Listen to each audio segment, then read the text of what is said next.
Good day, YouTube. Welcome to another episode of the Albino Rhino Beer Review. Today you have the Rhino and we're going to drink a beer from the Blue Elephant. We have 4 beers left from the Blue Elephant. A lot of them have been fairly buttery, so I thought we'd get through them. Now this one was canned on April 13th, so May, June, July. It's 3 months old now. It's 5% alcohol. This is Kent Manor, and I actually had to go and look on Untapped and on their website to try and get the name for this, because they handwrite everything, and this one was not the best handwriting of all the beers that they've had. Yeah, so let's pop her open. Let's hope not to get a butter bomb. Got the Collingwood glass here.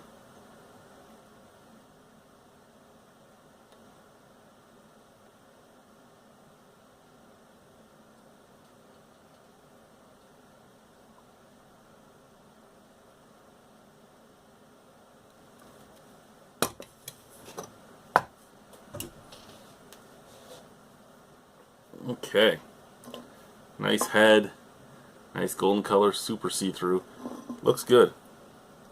Big snap crackle pop, but it's weird because it is a very creamy head. I don't expect a snap crackle pop that's that astounding, that apparent with that type of head. It's a nice looking beer.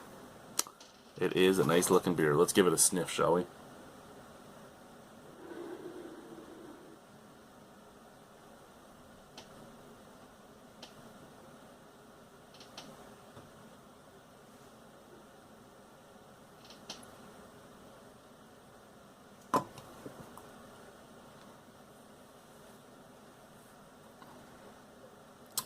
Butterscotch and strawberries. That's what I'm smelling here. Butterscotch and strawberries.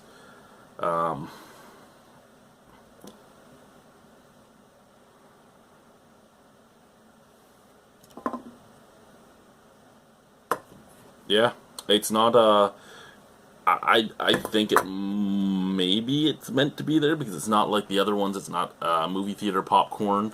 It's it really is butterscotch. So maybe it was meant to be. Maybe. Let's try it. Maybe, baby. Cheers.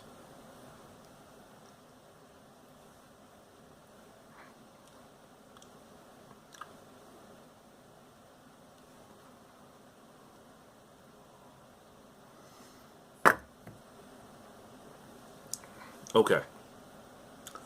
So this is beer 10. Beer 10 of the 11 I bought at the Blue Elephant. The Blue Elephant has a slogan. It says, "Local just tastes better." I have a slogan that says, "Local doesn't just taste better. Local only tastes better when it's better." When you're inconsistent and all you make is diacetyl-filled fucking garbage, you don't taste better. And I apologize, I don't normally go on these rants anymore. After all these years of doing this, I'm normally very subdued and very careful with what I say, especially about a craft brewer, because they are working in a smaller batch, or working on this or working on that. I've had a lot of craft brewers say nobody brews crappy beer, it's just beer that you don't like. Well, no, there are crappy beers, and those are beers that are filled with brewing flaws. This is filled with diacetyl. It's filled with the butteriness. It's filled with just off flavors.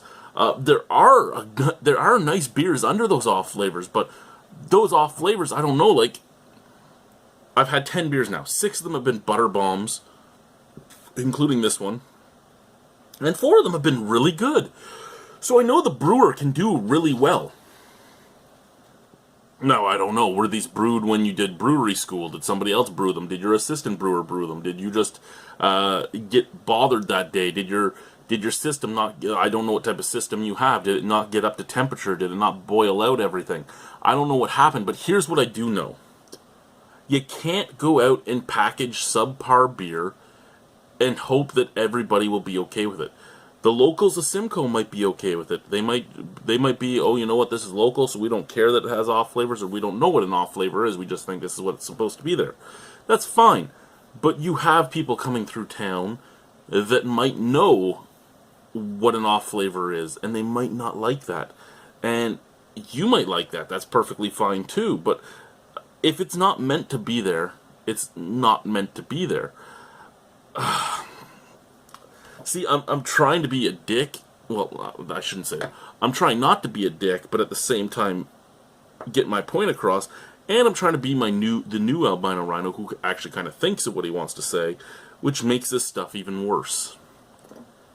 Because I just ramble then, because I don't just go off. Okay. Here's how I'm going to put this. You are a restaurant, as well as a brewery. If you brew a beer that is exceptionally buttery and filled with diacetyl, I know you don't want to lose money, and that's the reason why you probably canned it anyway and sold it anyway. But do this instead. Add to your menu a whole bunch of beer battered stuff. I mean, you have chicken wings and all that. Do beer breaded chicken wings. Do beer breads. Do beer cookies. Do beer buns. You know what? Make a whole bunch of menu items with beer. And when you make a batch that accidentally is filled with diacetyl, use that for your cooking. Because you got enough beer that it'll last for a while. And you're actually going to make your money back that way, because people will pay more for items that are made with beer. You can do all your beer battering with it. You can do everything with it. And then you don't lose as much money. You're not losing an entire batch. You're actually reinvesting it into the company. And then you're not putting this out for somebody to drink and go, is this really what this brewery has to offer? Because that's what I'm looking at. I look back at those 4 beers that weren't filled with diacetyl, and I'm like, yeah, this brewery is really nice, and their prices are really nice, and I pass them every time I go to the in-laws' house. This is a cool place that I'm going to stop by. And then I drink stuff like this, and I go, why? Why would I waste my time and money going there? I mean, just up the road is a brewery that I find to be much less adventurous. Ramblin' Road. They make a couple styles of beer, and they're all the most easily accessible beers you can find. But you know what they have? They have consistency and not diacetyl-filled beers. That's the main difference. They have worse prices, but the beer isn't filled with diacetyl. That would make me go to them before the Blue Elephant, even though the Blue Elephant had 11 styles of beer to choose from. Well, if 7 of those 11 styles of beer are filled with buttery flavors, why would I want to go and buy them? Now, back to the review. Other than that very apparent buttery taste up at the forefront, this beer has a nice hoppy back end, English style hoppiness, nice graininess, but it's all hidden under a wall of butter. The hops have a nice resininess as well, because they're still there right now. They're still on the back of my palate with that dirty, earthy backbone. I'm actually saddened by this, because I actually want to like it. And if that butteriness wasn't there at the forefront, if this was more just a sweet malt forefront, this would probably be worth a 7.5 out of 10. As it is, I'd probably give it a 5.5. I can drink it. It's better than a lot of things out there, but I'm just bothered by it at the same time. Thank you guys for watching. Have a wonderful evening. Bye-bye. I'm done. I'm done. I don't even know. I don't know enough to know that I don't know.